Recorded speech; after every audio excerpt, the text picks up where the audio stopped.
Bonsoir à tous, bienvenue sur le plateau Equinox Soir, votre décryptage quotidien de l'actualité de lundi à vendredi 19h-21h, 18h-20h Greenwich Mean Time. 14 ans après sa création, la Commission nationale anticorruption CONAC vient de produire son 10e rapport.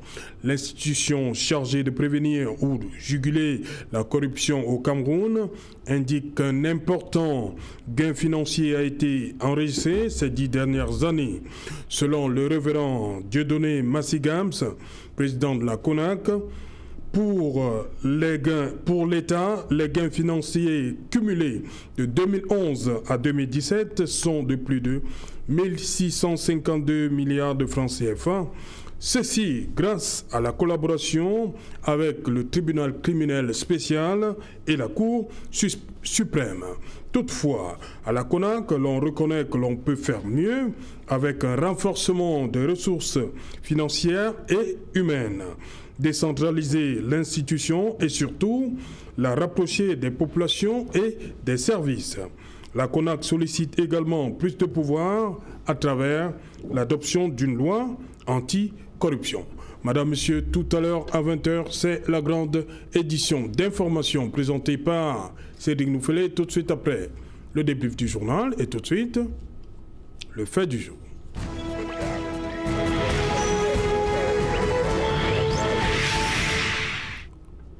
CONAC, 1652 milliards de gains pour l'État, mission réussie. C'est une interrogation, madame, monsieur, pour tenter de comprendre et de répondre à cette question. Bonsoir, Paul Chenjou. Bonsoir, Serge Alain. Bonsoir à tes milliers de téléspectateurs répartis sur la planète Terre. Voilà, bienvenue une fois de plus. Merci, je suis honoré. Voilà. Bonsoir, Élie Thiemann. Bonsoir, monsieur Serge Alain. Bienvenue. Merci pour le retour sur votre plateau. Bonsoir à mes copanélistes et surtout bonsoir à tous vos nombreux téléspectateurs. Voilà. Bonsoir Serge Gauthier Onanina. Bonsoir Serge Alain Autou, bonsoir à vos millions de téléspectateurs, bonsoir aux militants du PULS, bonsoir aux syndicats féminins et masculins. Il paraît que c'est la mode maintenant. Il y a un syndicat féminin aussi. C'est la mode. Moi, je n'en fais pas partie, mais je me rends compte que tout le monde crée des syndicats, ça fait jaser, ça nous éloigne de temps en temps de la politique et d'un peu de tension. Okay. Bonsoir, maître Fidèle Dubussi. Bonsoir, Serge Alain. Et je salue tous les téléspectateurs de Equinox Soir qui, davantage, sont très nombreux et qui viennent près d'Equinox pour recevoir l'éducation politique qui est nécessaire pour l'évolution de la démocratie dans notre pays, parce que nous rêvons d'un pays qui est moderne, d'un État moderne, d'un État dans lequel les citoyens se comportent conformément à la loi. C'est ça qu'on appelle l'état de droit. Les citoyens comme les administrations, les institutions publiques comme les institutions privées doivent obéir à la loi et surtout respecter les droits de l'homme et les libertés fondamentales. Voilà. Le prochain jour, 10e rapport de la CONAC.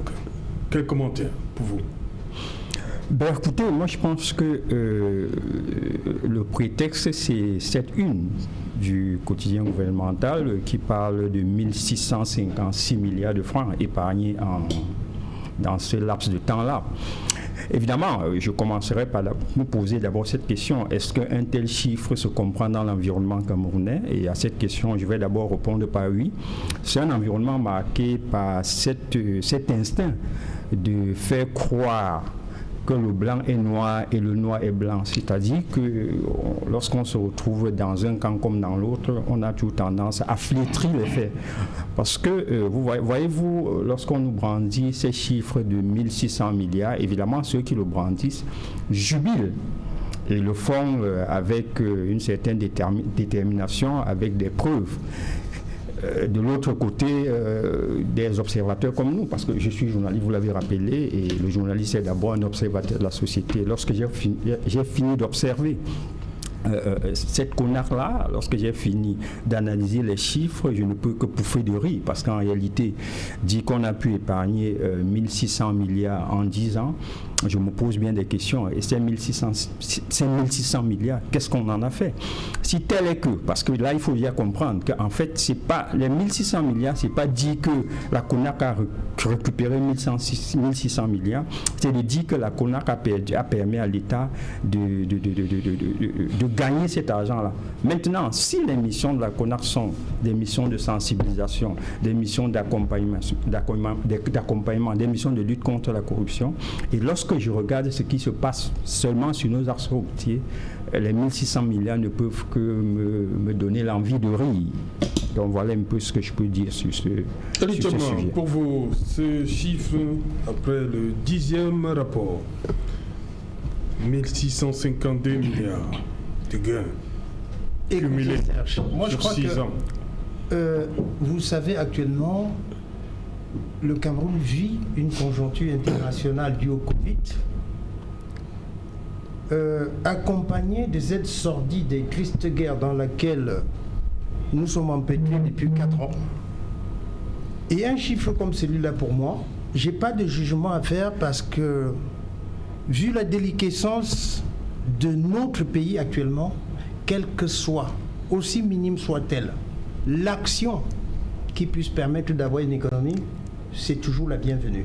On peut épiloguer dessus, mais le chiffre qui nous est donné, la question que je me pose, c'est le chiffre de quelle année?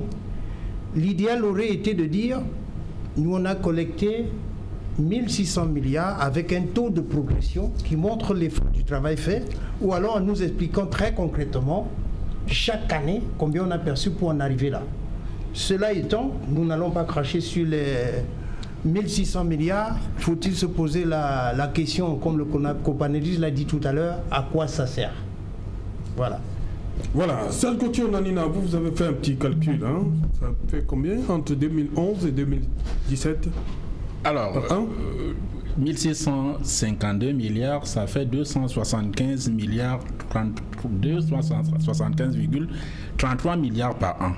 Mais pour aller abonder dans le sens du journaliste, de mon copanéliste journaliste tout à l'heure, il faut dire que les experts qui font une analyse sur la corruption au Cameroun indiquent que les recettes qui disparaissent du fait de la corruption représentent exactement 40% de ce secteur ou de ce domaine.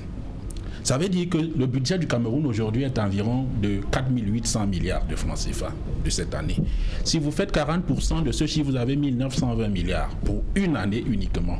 Donc la CONAC est très loin de nos attentes. Ça, c'est la première des choses. Mais comme le disait l'aîné tout à l'heure, une bonne nouvelle, c'est déjà une bonne nouvelle parce qu'on ne peut pas en même temps déplorer la corruption et le pillage de la ressource publique et cracher sur toute tentative de la combattre. Oui. Ça, c'est la première des choses. La deuxième des choses, c'est que il faut également dire qu'on a parlé de 300 entreprises suspendues dans le cadre de cette opération qui va de 2011 à 2017 ou à 2020, c'est selon les bords. Mais j'ai envie de me poser la question de savoir qu'est-ce qu'on fait de ce même entrepreneur qui, par délinquance, multiplie les entreprises et pose les mêmes actes. Parce que l'entreprise, elle peut être suspendue, mais l'entrepreneur, lui, il est délinquant de nature. Est-ce que ce n'est pas à un moment, en plus de le sanctionner, lui, est-ce qu'il n'y a pas nécessité de le suivre? C'est-à-dire que pas de le suivre en tant qu'individu, d'en faire un problème de personne, mais quand même de le marquer, de le ficher, pour que s'il continue à créer, s'il atteint 2 à 3 chiffres d'entreprises ou un nombre d'entreprises qui peuvent ces entreprises ne pas respecter un certain nombre, être dans les malversations ou bien dans la corruption ou ne pas respecter le cahier de charges, être suspendu. Donc ça m'a également intéressé. Il y a également un élément, Serge Alain, qui m'a intéressé dans cette analyse. On parle de l'indice de perception de la corruption. Il paraîtrait que c'est passé de 6,6% à 0,73%. Ça dit que ça a baissé. Sauf que le policier continue à prendre ses 500. C'est 500 maintenant? À percevoir, c'est 500. Sauf que les proviseurs continuent à vendre les places.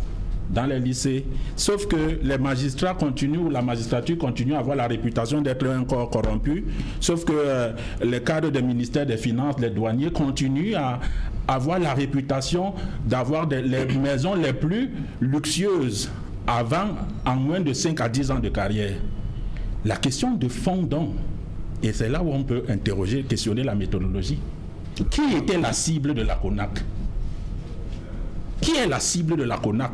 Si le Camerounais de l'arrière-pays, comme nous on dit en politique, le Camerounais d'en bas continue, lui, à être témoin direct de cette corruption et d'en être une victime directe, immédiate. Qui était la cible de la CONAC? Est-ce que, et on peut même encore pousser le raisonnement plus loin, est-ce que cette CONAC a le courage, ou pourrait avoir le courage de toucher, de s'attaquer aux intouchables? Parce qu'on dit... Les intouchables pour vous, ici, c'est... Je prends un exemple clair. Oui. L'une des prochaines cibles de la CONAC dans ses missions ou dans ses objectifs, c'est la circulation routière, donc la corruption. Ben, tout le monde sait que 31% de la corruption, le numéro 1, la justice représente 31% du taux de corruption. La CONAC aurait-elle alors le courage de s'attaquer à un corps aussi intouchable que la justice?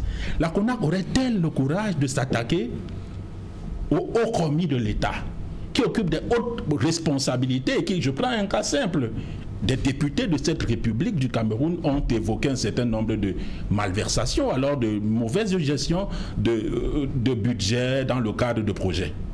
Alors, qu'en a fait la CONAC? Est-ce que la CONAC nous a dit qu'elle avait cette capacité de pousser son courage et sa mission, son action aussi loin? C'est autant d'interrogations vraiment qui, dans le domaine du bois, c'est 100 milliards de pertes par an dessus de la CONAC.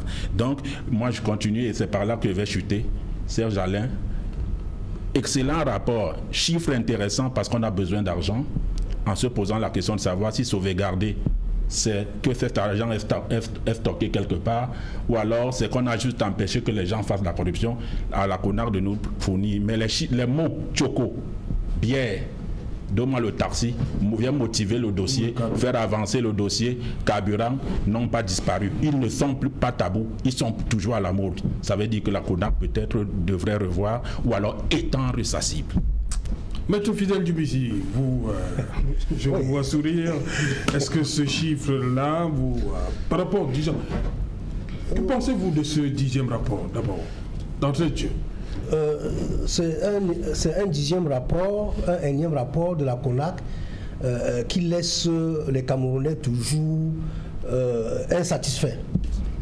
Parce que, voyez-vous, Saint-Jalin, je veux vous dire que la CONAC, telle qu'elle fonctionne, est une institution qui est inefficace et qui ne peut pas réussir sa mission. Et comme elle ne peut pas réussir... Il ne s'attaque pas à tous les secteurs, comme on dit Serge Gauthier. Serge a bien fait de le relever. J'ai été même surpris que Serge puisse relever qu'aujourd'hui, l'indice de perception de la corruption est passé de 6 à 0,75. C'est toujours les chiffres comme ça que la CONAC avance pour donner l'impression qu'elle travaille, pour donner l'impression qu'elle est utile. La CONAC telle qu'elle est organisée et telle qu'elle fonctionne, c'est-à-dire dans sa structure et dans son opération, ne peut pas réussir. Et comme elle ne peut pas réussir, elle va toujours trouver des stratagèmes pour justifier son existence. Moi je dis le chiffre de 1652 milliards là, c'est de la poudre aux yeux des Camerounais. Parce que la CONAC ne peut pas vous démontrer qu'elle a sauvegardé 1652 milliards. Vous voyez, même dans l'article qui est publié dans Cameroun Tribune de ce matin et l'interview du président de la CONAC, il reste évasif et il est dans les généralités et il ne donne pas de détails. Et je suis tellement convaincu de ma position que j'ai bien relevé tout à l'heure qu'il a posé la question, quelle est la cible de la CONAC? Parce que la cible de la CONAC, elle est bien précise. Parce que c'est la corruption stricto sensu. Ouais. On connaît c'est les pas la corruption d'ordre général. Parce que la corruption d'ordre général, c'est quoi? C'est le comportement, c'est dans ça dit les mœurs. Mœurs par rapport à la fortune publique, ceux qui détournent les deniers publics. et ceux qui confondent les caisses de l'État avec leur propre poche. Ça, et ceux qui violent les lois, ça, tout ça, c'est la corruption d'ordre général. Mais il faut remarquer que le législateur camerounais a fait la distinction.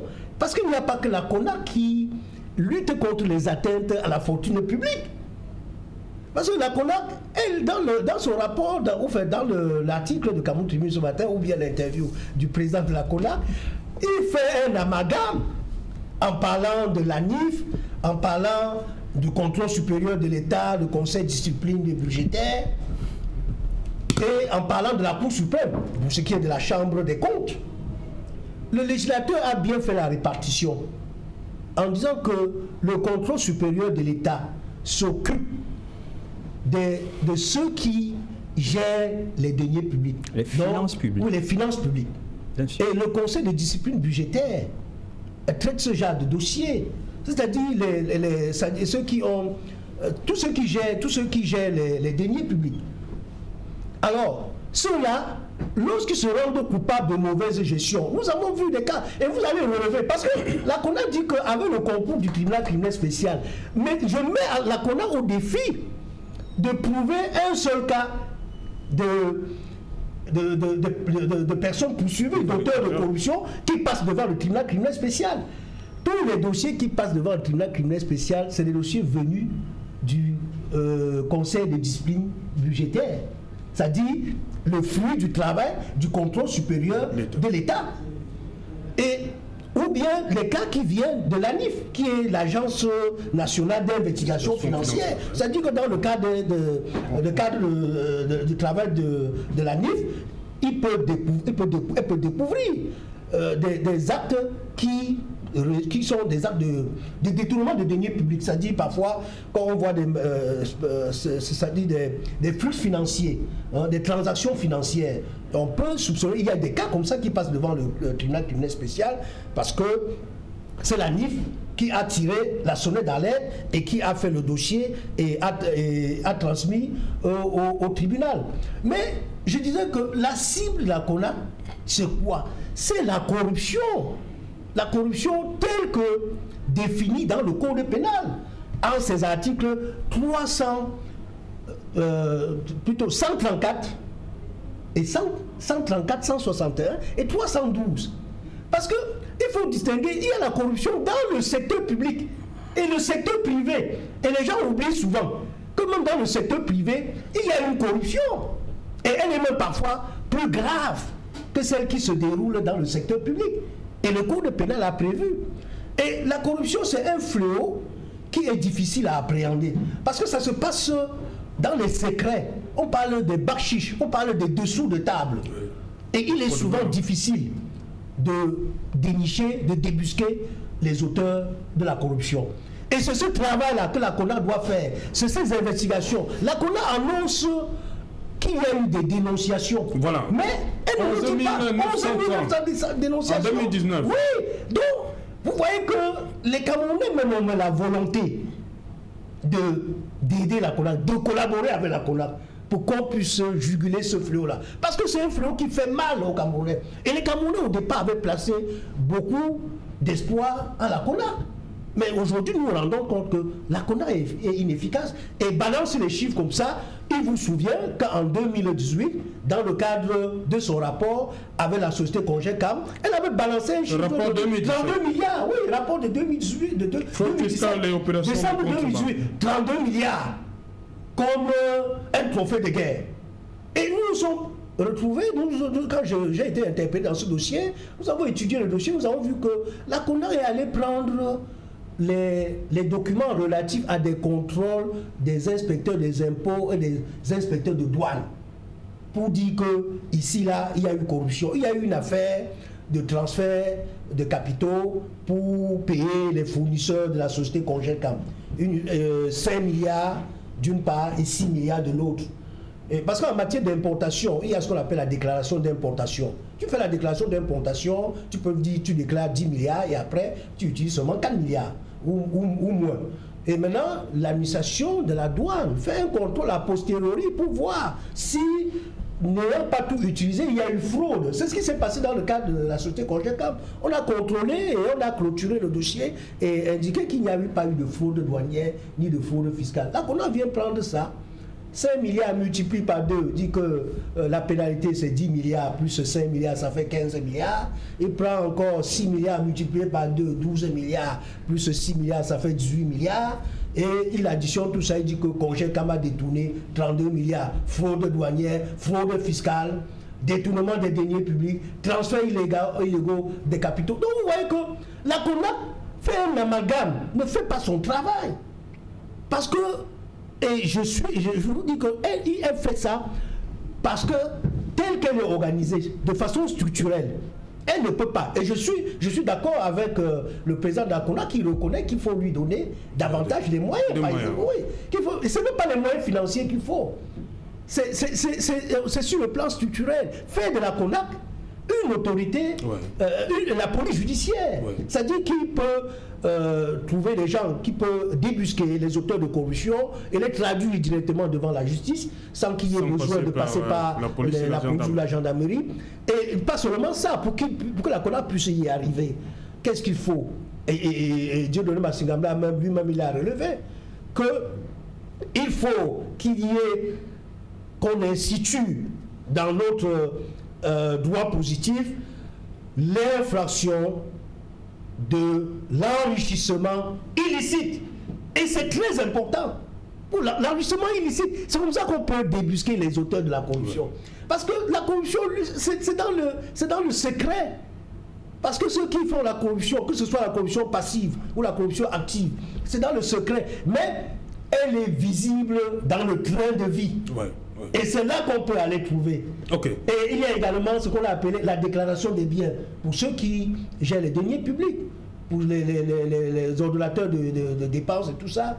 Donc, c'est là, il faut ces deux instruments-là pour que la CONAC puisse être efficace. Le prochain jour, la CONAC dit essentiellement travailler sur la base de dénonciation. D'accord. Voilà. Et on parle de 11 pour l'année 2019, 11 390. Ça veut dire que les Camerounais adhèrent quand même. Avant de répondre à votre question, Serge Alain, j'aimerais relever quelque chose. En réalité, le président de la CONAC, très intelligent, il a su justement ce qui peut captiver l'attention des Camerounais en balançant un chiffre.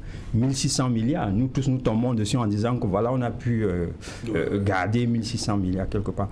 Moi, je rentre dans les missions premières de la CONAC. Les missions premières de la CONAC à sa création en 2006.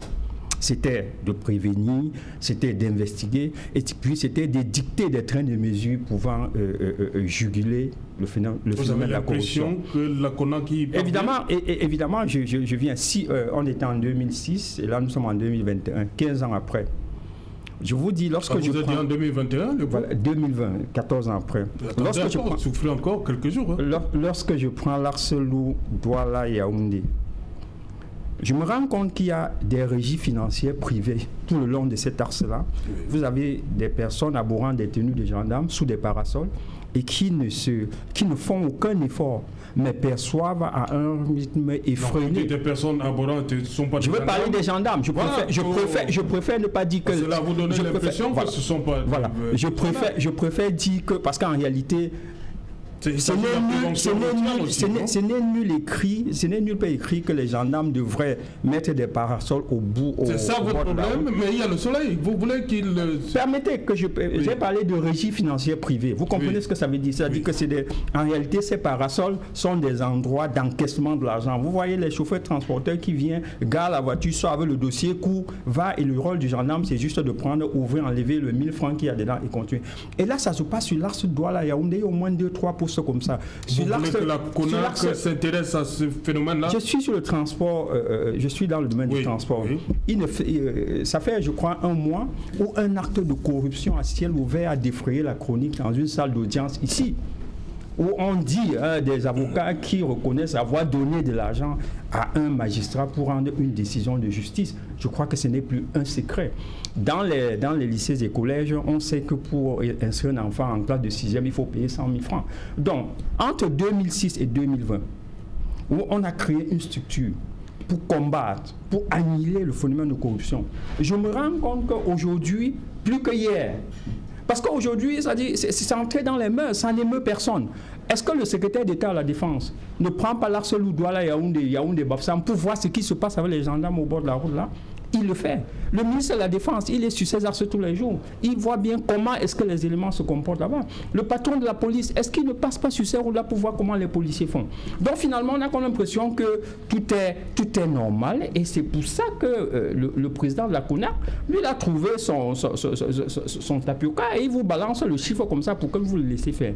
En réalité, si j'avais un message à adresser au chef d'État, c'est de dissoudre cette histoire de la CONAC et puis de créer une institution. Bien sûr. Parce qu'en réalité, si vous créez une institution avec des missions bien définies et qu'aujourd'hui, la corruption est plus qu'à ciel ouvert, je vous dis, il y a de cela un mois, maître, vous êtes mieux placé. On parle de corruption dans une salle d'audience. C'est-à-dire qu'un des avocats qui aurait, je préfère utiliser le conditionnel, qui aurait donné de l'argent à un... Et ça coûte...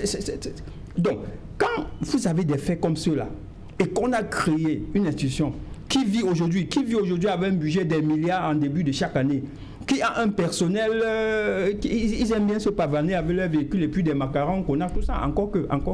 Maître a parlé tout à l'heure d'un dysfonctionnement organique même. Comment voulez-vous, je vais vous prendre un petit exemple. Il y a cela quelques années, le Consupé va en mission à la Sodécoton. Il va contrôler les fonds publics du côté de la Sodécoton. Et le fonctionnaire du Consupé qui arrive à la Sodécoton, après sa mission, il a émargé 1 million de francs dans les caisses de la Sodécoton. Pour la CONAC, c'est de la corruption. La CONAC a fait un rapport pour appeler ça la corruption.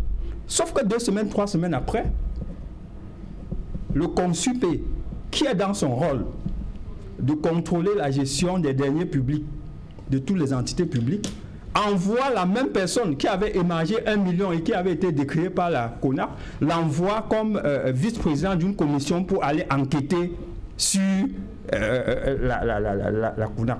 Vous vous attendez à quoi? Et c'est de là où il y a une affaire qui a défrayé la chronique, où on a commencé à accuser la CONAC de percevoir de l'argent.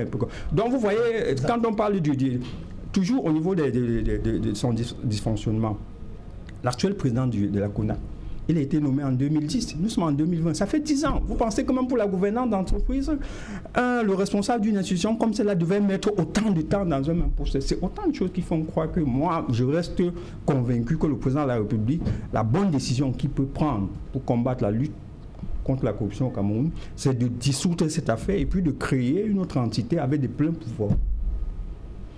Elie Dioma, vous êtes pour cette solution? Parce que beaucoup ont pris des exemples ici. Hein. Et au-delà des exemples, M. Serge Alain, la corruption, c'est un risque normal pour un État. Oui. Je ne vous apprends rien pour le classement du Cameroun dans l'indice de corruption par Transparency International. Quand j'entends nos débats, j'ai l'impression que nous sortons de la réalité.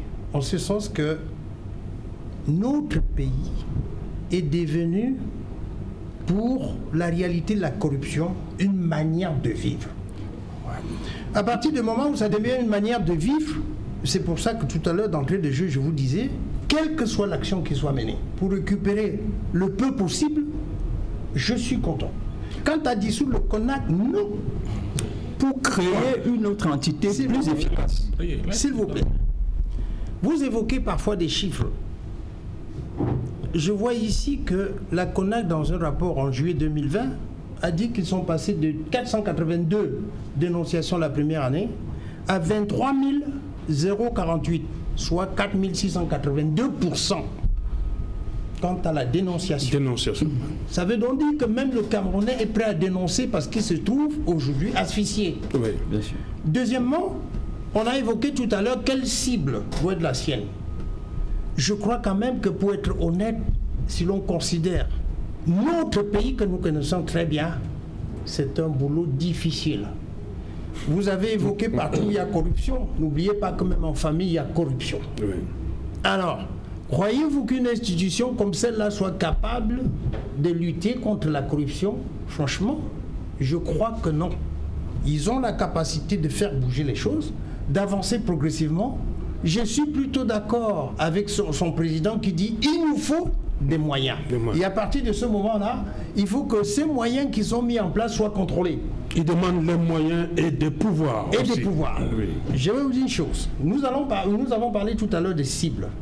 Alors quand je regarde la CONAC est plus spécialisée sur tout ce qui est corruption des marchés publics. Donc la plus grande portion de ce qu'ils récupèrent là ressort dans les marchés publics. Puis les dénonciations qui peuvent venir un peu de partout.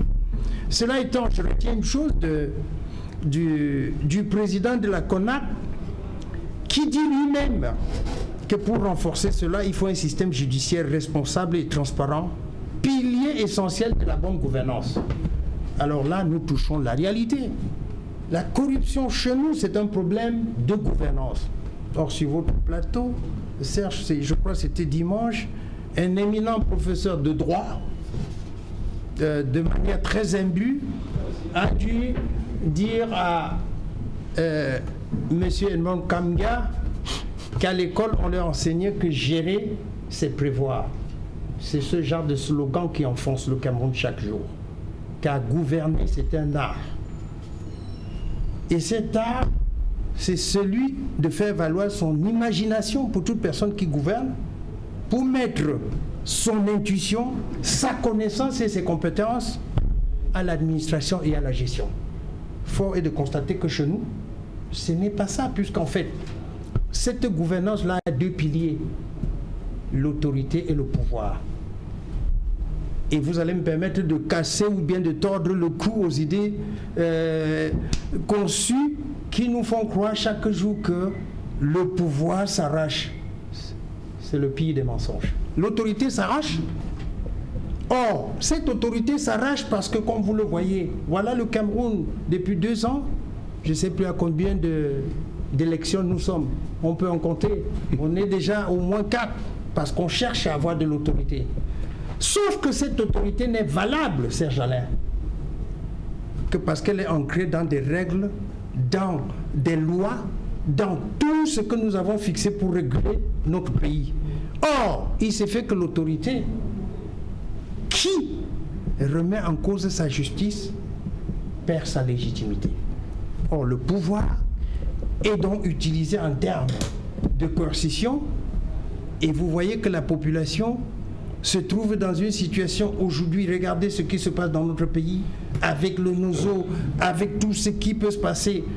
J'entends tout à l'heure le journaliste qui parlait de corruption à la justice. Je crois qu'il ne faut pas stigmatiser. Si nous prenons toute notre vie au quotidien, c'est de la corruption. Et tout ce qu'on doit faire aujourd'hui, on ne peut résoudre ce problème de manière objective que si le pays se met dans une logique d'une gouvernance logique. Ça veut dire dans une gouvernance où la justice est capable de dire son mot, l'exécutif a son mot et le pouvoir en place gère. Parce que nous aurons discuté toute la soirée. Je crois que c'est demander à une structure comme la CONAC de faire mieux dans l'environnement que nous connaissons, c'est de l'utopie. Ok. Justement, Serge Gauthier Onanina, la CONAC a son numéro vert, le 15-17, où des gens peuvent dénoncer, mais beaucoup ont l'impression que ils demandent qu'après la dénonciation, qu'il y ait punition. Les commandants ont l'impression que ça ne suit pas toujours. On dénonce, ça s'arrête là, on ne punit pas. Avant de vous répondre, je voudrais répondre à mon copiniste d'à côté qui disait qu'il y a eu corruption dans un tribunal, dans un palais, dans une salle d'audience, où était la CONAC. Mais vous concrétisez parce que... Non, je n'ai pas demandé... Non. Permettez que j'aille au bout de ma pensée. Vous avez le temps de me contredire, on va vous passer la parole. La justice est au bout du processus. C'est-à-dire que elle ne peut pas constater un acte de corruption et la renvoyer à la CONAC. Parce que c'est elle qui juge. C'est devant elle. La CONAC n'a même plus à commenter parce que c'est devant les juges. Donc elle n'a plus à s'intéresser, elle n'a même plus à évoquer. Elle peut dire il y a une situation comme ça, comme évocation. Mais c'est devant le juge, c'est constaté devant le juge. Donc la CONAR n'a plus rien à dire dessus. On ne peut donc pas lui se plaindre de ce qu'elle ne se soit pas saisie du problème, puisque même si elle s'en saisit, ça va être acheminé. C'était pour des questions de cohérence. Tout simplement. Bon, je peux réagir par rapport. Je n'ai jamais dit. Je pense que peut-être vous pouvez me prêter autre chose, peut-être par ces paroles-là. Parce que ce que je disais, c'est qu'en réalité, je parlais un peu de ce que les actes de corruption sont devenus des phénomènes des plus normaux. Okay. Et c'est pour ça que j'ai dit que dans une salle d'audience, voilà, on a parlé d'actes de corruption. Comme j'ai pris l'exemple de l'Arsenal Loudois, on est pour dire qu'il y a des régies financières privées. C'est des choses que je ressortais pas pour parler. Serge Gauthier, allez-y. Je suis, avant de vous répondre également, je suis très d'accord avec vous, doyen, parce que insuffisance des résultats ne doit pas signifier déni d'un travail qui est fait. Ce que nous demandons justement à la CONAR, c'est qu'elle fasse mieux. Et elle-même reconnaît qu'elle peut faire mieux. Oui. Et l'indicateur de l'évolution de 482 dénonciations au départ à sa création aujourd'hui est un indicateur très positif. Je l'ai aussi noté. C'est-à-dire que si les Camerounais sont plus de 20 millions à commencer à dénoncer, à appeler la CONAR, c'est au moins pour 2 ou 3 raisons. La première, c'est qu'il y a un espoir de ce que leur problème serait résolu, trouverait satisfaction. Mais est-ce le cas? À chacun de juger. La deuxième des choses, c'est qu'il y a de nouveaux outils de dénonciation. Avant, il fallait s'asseoir pour rédiger une longue correspondance. Aujourd'hui, avec les réseaux sociaux, j'appelle, vous avez donné le numéro, c'est le 15-17. Le 15-17. Si on boude, je balance ça, je relais ça, ils seront obligés de s'en saisir parce que ça va faire le tollé. Voilà. Il y a les médias également. Voilà. Ces outils-là aussi, aujourd'hui, sont des adjuvants, avec leur côté pervers et vicieux, mais des adjuvants pour la dénonciation de la corruption. Maintenant, il faut que, justement, la CONAR elle-même reconnaisse qu'elle n'a pas tous les pouvoirs, tous les leviers nécessaires. En plus de ces pouvoirs renforcés, il lui faut une expertise capable. On a évoqué des cas où la CONAR identifie un problème de corruption et ce n'est pas le cas. Ça veut dire qu'il y a un déficit, soit de compétences, soit d'expertise. Il est donc question de faire son audit et son diagnostic réel. Pas la fermer, parce qu'elle a déjà commencé à faire des résultats, mais qui ne sont pas satisfaisants. Il faut donc faire son diagnostic pour identifier ses faiblesses, ses manquements et les corriger. Parce que, à défaut, au lieu de la fermer pour avoir une autre institution peut-être qui va venir recommencer, il y a déjà quand même une satisfaction de ce que les Camerounais voient quand même qu'il y a 1600 milliards, même si c'est en 10 ans. Et que ça représente 165 milliards l'an ou 275 milliards l'an de protégés. Donc moi, c'est ce que je vois, Serge Alain. Je dis insuffisant en termes de résultats, mais nécessité d'améliorer. Et cette CONAR doit elle-même comprendre le message des Camerounais. Ils étaient 482, ils sont plus de 20 000. Ça veut dire qu'il y a une attente forte. Ouais. Et le président de la République et le Parlement, donc, qui font partie des institutions qui ont la capacité de renforcer le pouvoir de cette CONAR, doivent également se saisir de ce rapport et donner donc, sur le plan juridique et organisationnel et organique, les compétences et les pouvoirs nécessaires à la CONAR pour pouvoir répondre à ces attentes de la population. Évidemment que la corruption est un phénomène mondial. Quand je venais à cette émission, je me suis dit, est-ce qu'on parle trop de corruption? Moi-même, j'ai des doutes sur mon pays. Je suis allé dans un rapport des Nations Unies et les phrases les plus fortes qui ont été utilisées là-bas, c'est que c'est un phénomène mondial inévitable. Ça veut dire qu'elle est partout.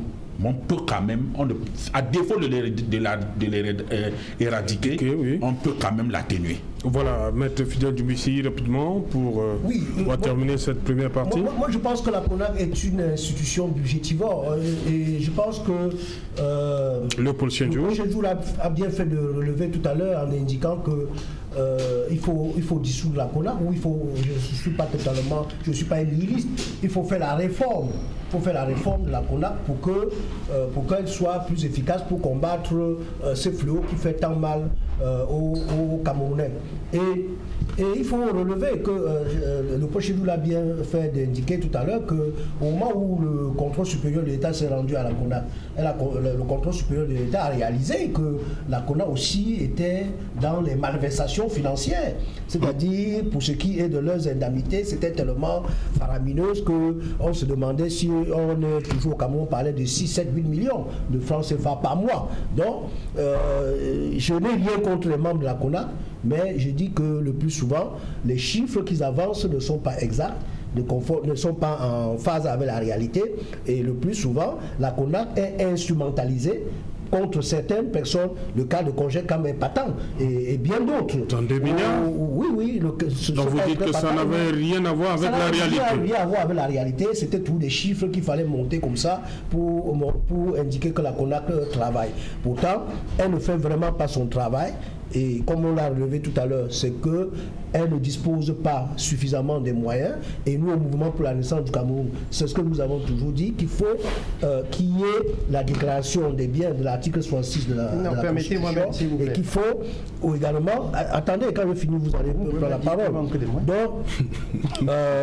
je dis qu'il manque des instruments. Il y a une insuffisance d'instruments. Nous avons parlé tout à l'heure de...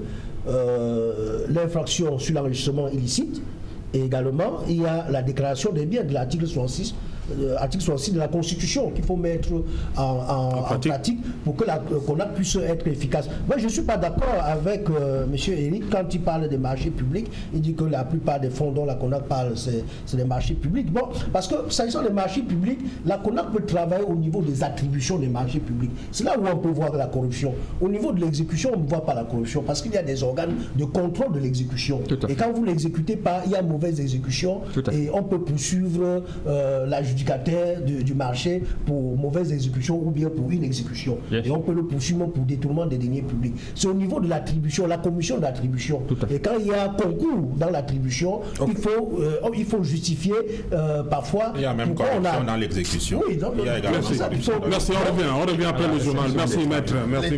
Merci à vous. Il est déjà là. Bonsoir Cédric, au menu ce soir. Bonsoir Serge Alain, bonsoir aux invités ce soir. Nous reviendrons sur cette mission du Premier ministre dans le Sud-Ouest. Vous le savez, il a désamorcé une bombe sociale parce que certains chefs traditionnels étaient en train de lancer une vendetta contre leurs propres frères venant du Nord-Ouest, les accusant et les soupçonnant d'être parmi ceux qui sont les meurtriers et les kidnappeurs d'un chef décédé il y a quelques jours. Nous en parlerons dans le journal de 20h.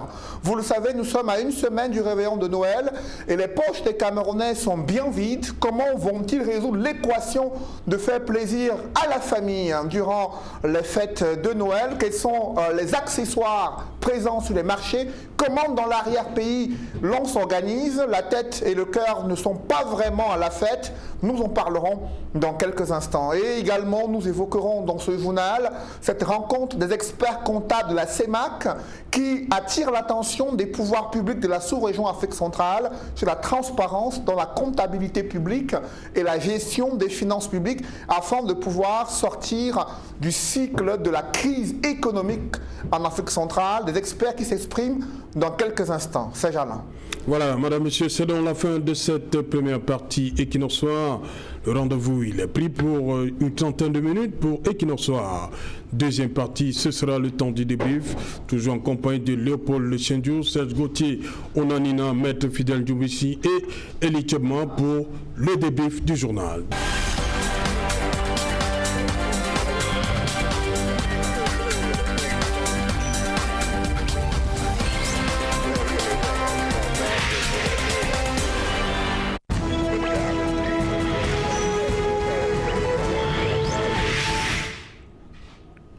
Equinox Soir, deuxième partie, le temps du débrief, c'est reparti avec Maître Fidel Djoubissi du Mouvement pour la Renaissance du Cameroun, Serge Gauthier Onanina du PURS, à côté de lui Léopold Chendio, journaliste, et à ma gauche, Elie Tchebman. Elie Tchebman, vous avez suivi cette descente du Premier ministre qui allait pour les questions de Chan, mais il se retrouve en train d'arbitrer, de calmer un peu les ardeurs là-bas, suite à l'assassinat d'un cinquième, il faut le dire comme ça, une cinquième autorité traditionnelle qui tombe dans le cadre de cette crise.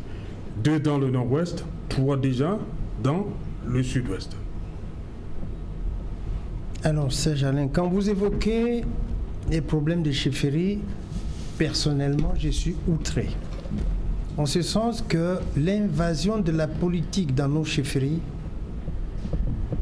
a choisi décidément d'écraser toutes nos valeurs.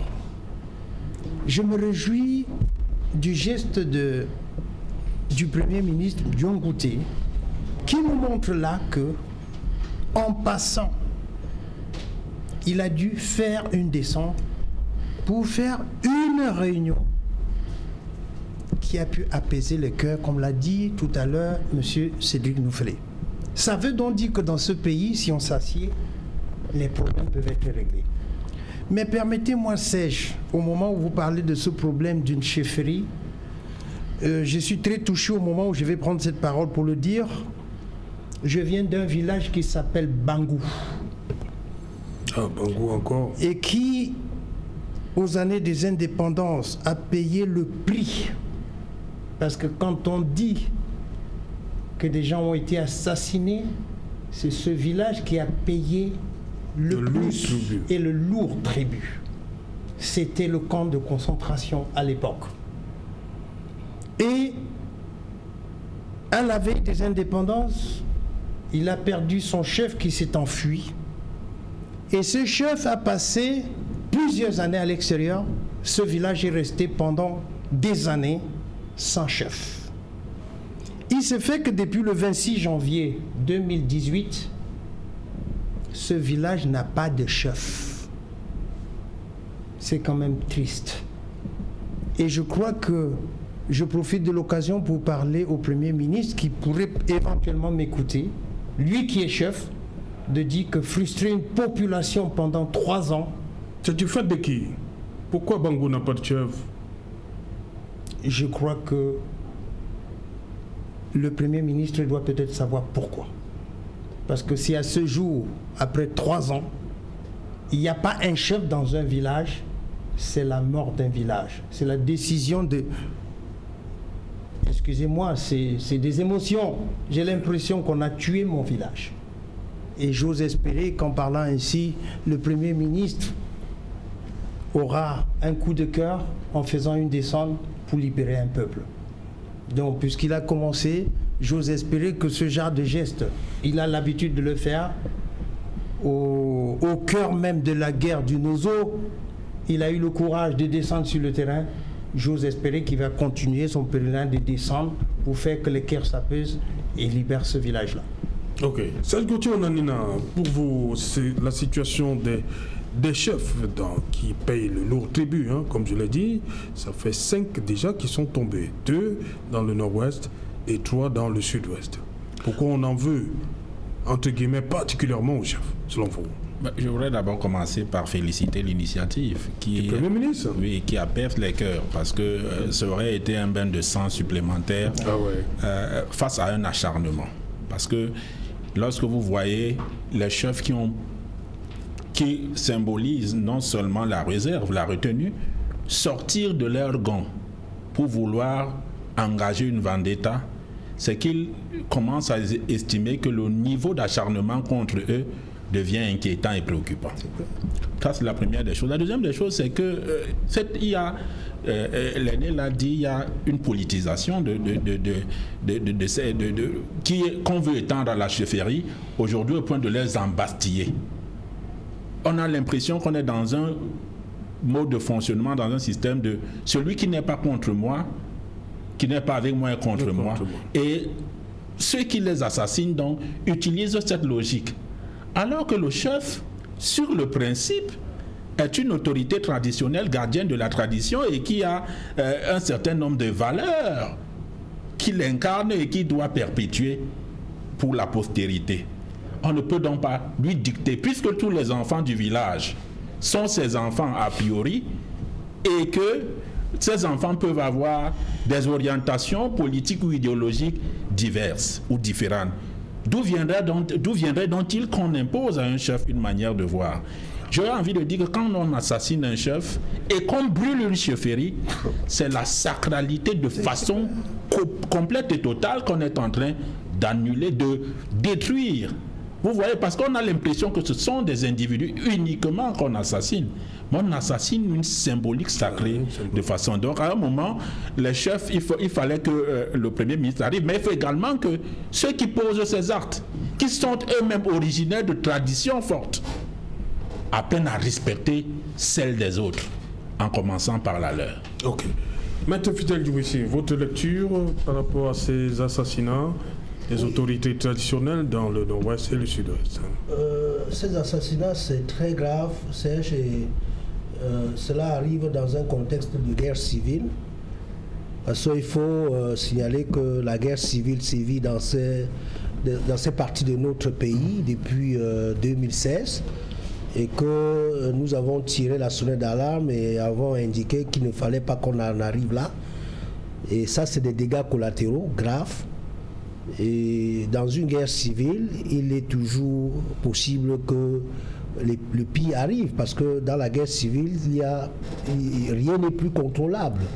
Et à l'occasion de la guerre civile, il y a toujours les règlements de compte.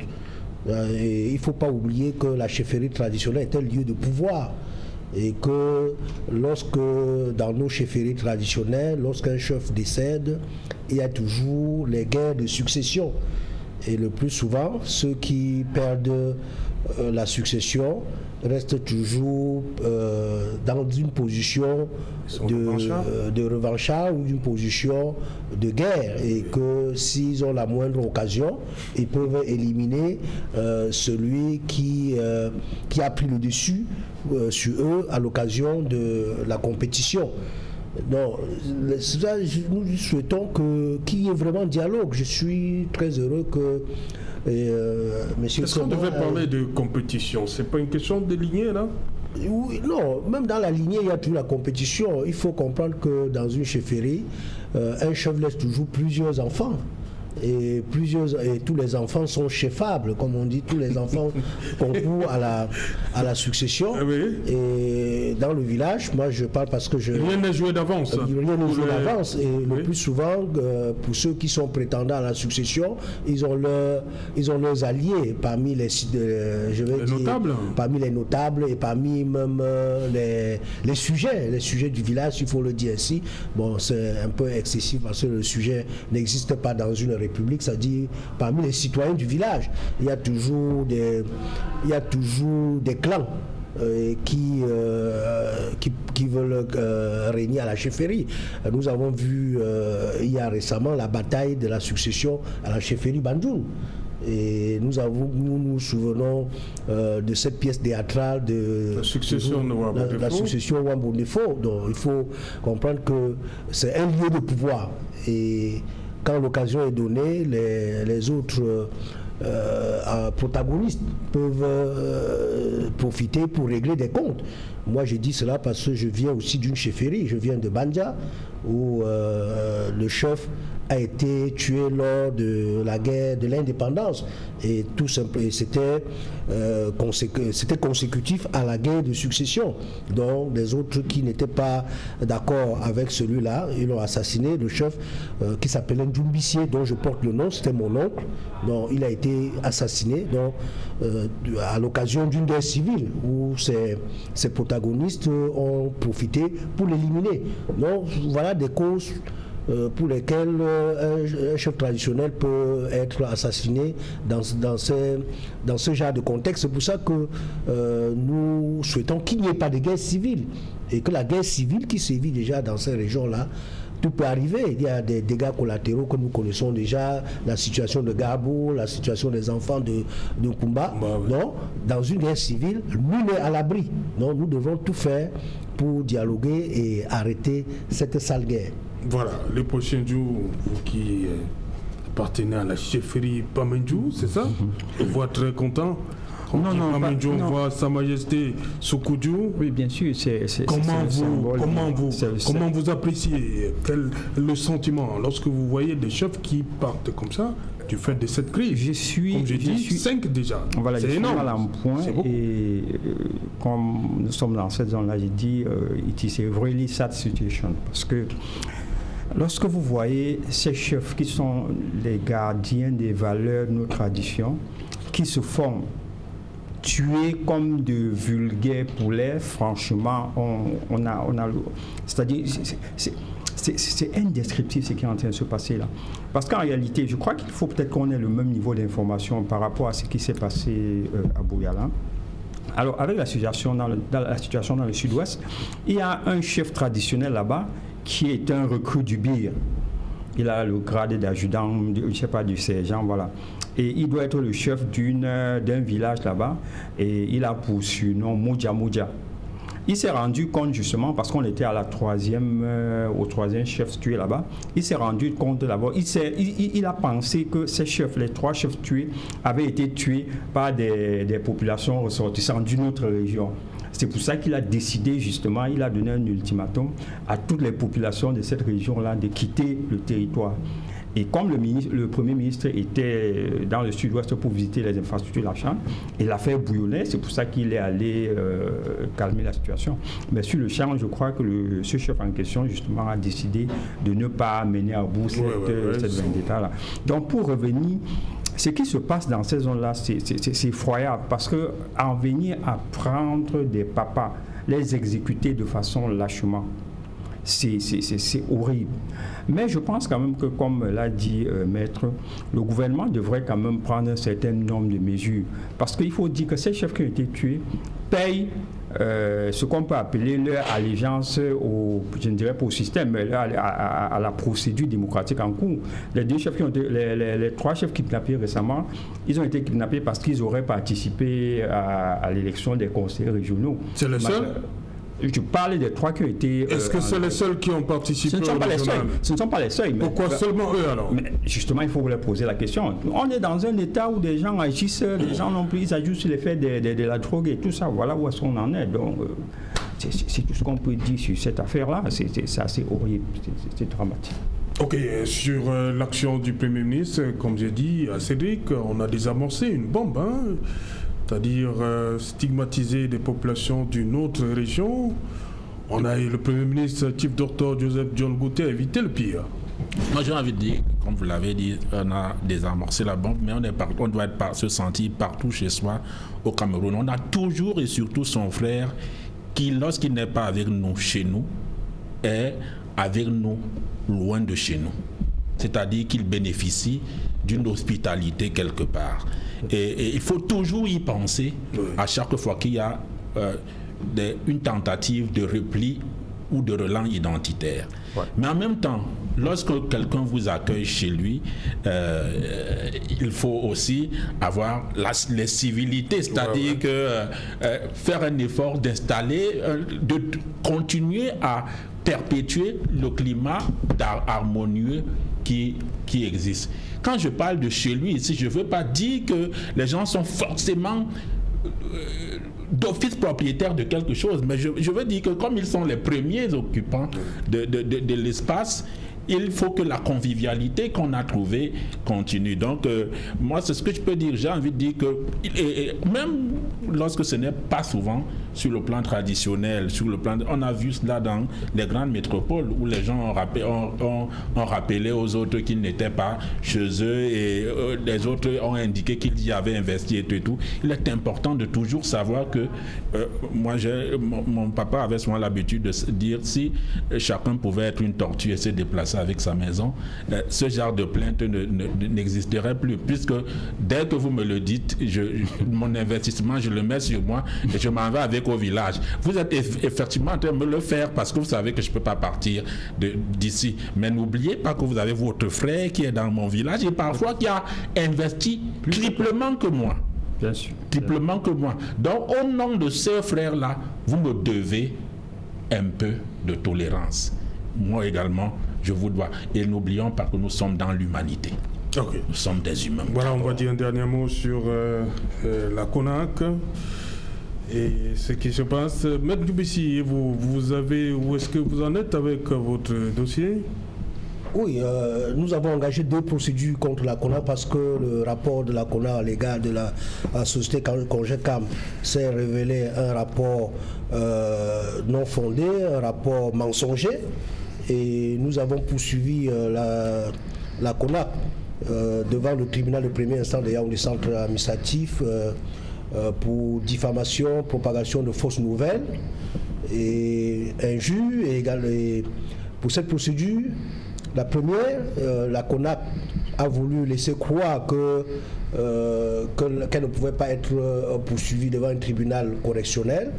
Et nous avons rappelé les dispositions de l'article 74 du Code pénal,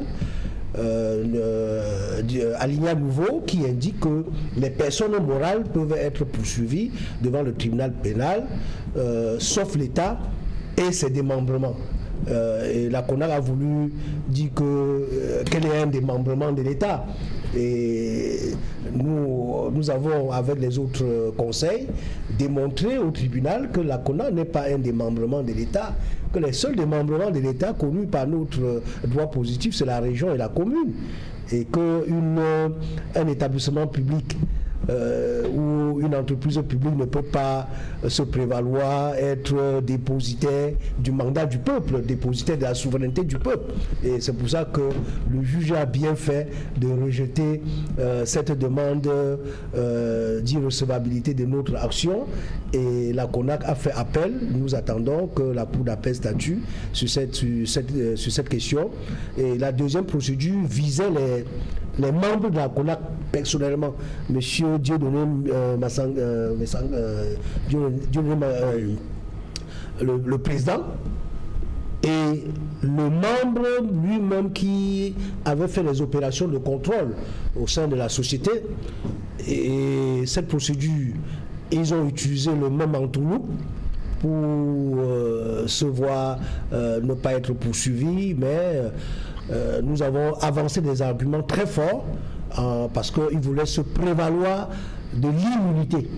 Il dit que les membres de la CONAC bénéficient de l'immunité de poursuite. Donc ils ont voulu dire que la CONAC c'est comme les députés, c'est comme les sénateurs, et en s'appuyant sur le décret qui crée la CONAC. Et devant le tribunal, nous avons démontré qu'un décret ne peut pas conférer l'immunité parce que l'immunité est du domaine de la loi.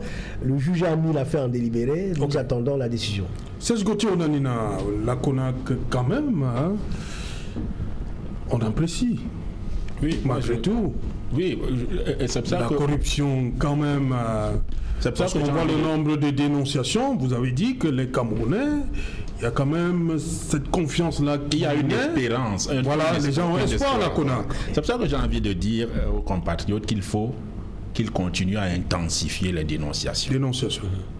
Aujourd'hui, grâce aux outils, parce que je pense que ce sont ces outils modernes qui ont permis cette intensification, médias classiques, radio, télé, presse écrite, mais également réseaux sociaux. Il faut que l'article 66 relatif à la déclaration des biens soit appliqué parce qu'il va permettre de lutter contre l'enrichissement illicite. Il faut que cette CONAC ait le courage de s'attaquer aux intouchables, à l'armée, à la justice, aux grandes élites, à ceux qui occupent des hautes positions de pouvoir lorsqu'ils sont indexés. Il faut que la CONAC travaille en synergie avec d'autres institutions qui ont des compétences et des expertises ou des prérogatives connexes comme la NIF et autres. Et enfin, et pour que cela soit possible, il faut qu'elle ait donc davantage de moyens et de pouvoir parce qu'elle s'en est plein. Le président demande plus de moyens. Il faut qu'elle voilà, il faut qu'elle ait plus de moyens à la il faut qu'elle ait davantage de compétences et d'expertise parce qu'on a montré que parfois elle se mêlait les pédales et il faut enfin que le Parlement qui légifère sur la capacité à doter les pouvoirs à une institution en pleine conscience, sauf si nos parlementaires, pour qui j'ai du respect, voudraient qu'on continue dans un système et un règne de corruption. Le président de la République, vous restez, vous dites qu'il faut dissoudre. Bon, je pense qu'il ne faudrait pas prendre le terme dissolution dans son sens le plus profond. En réalité, je pense que dans le travail qui a été fait par Cameroun Tribune, je crois qu'il faut noter le côté plaidoyer qui a été porté par le patron de la CONAC. Parce que vous voyez, il y a eu d'abord le chapeau et à la fin, il dit on veut plus de moyens. On veut plus de moyens financiers, on veut plus de moyens humains, on veut plus d'instruments juridiques pour donner de la force à cette institution dont personne ne peut douter un seul instant de son importance dans ce pays.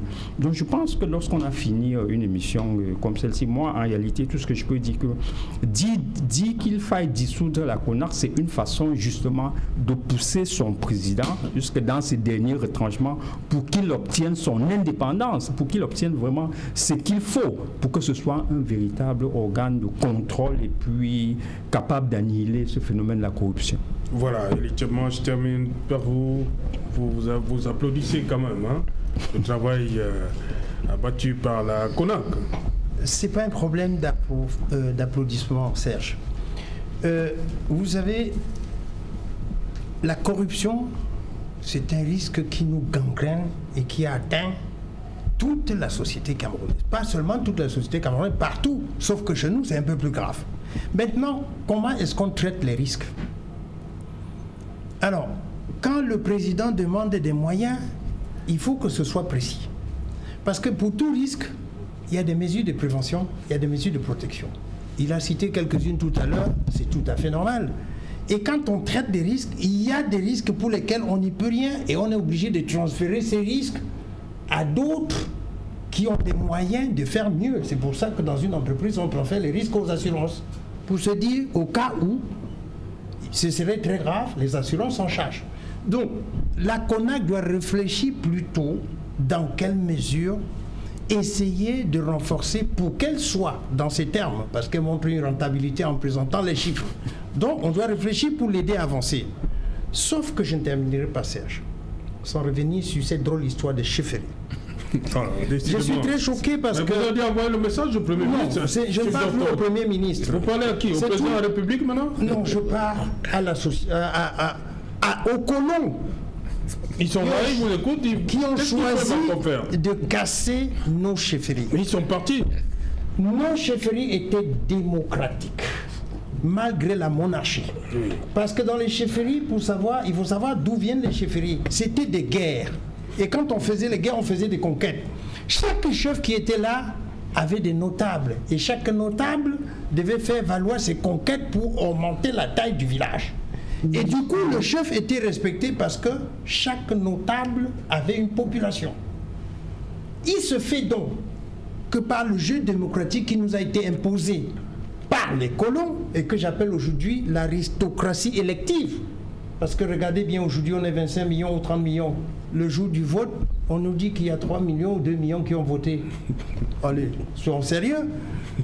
Je crois qu'il est temps que nous, Africains, qu'on comprenne que si on perd nos valeurs, on a tendance à nous dire que la Chine n'est pas démocratique, mais c'est le pays le plus puissant. Alors qu'il soit temps de nous dire démocratie élective, on sélectionne des individus qui nous choisissent, ceux qui nous pourrissent la vie. Okay. Merci. Merci Lieutenant. Merci à vous Léopold Sendjou. Merci Serge. Il n'y a plus de problème, j'espère. Hein? Non. Merci Serge Gauthier Danina. Merci Maître. Merci. Voilà. Merci. Voilà, madame, monsieur, nous sommes arrivés au terme de cette édition. Le rendez-vous, il est pris pour demain 19h. Bonsoir, Bangwa.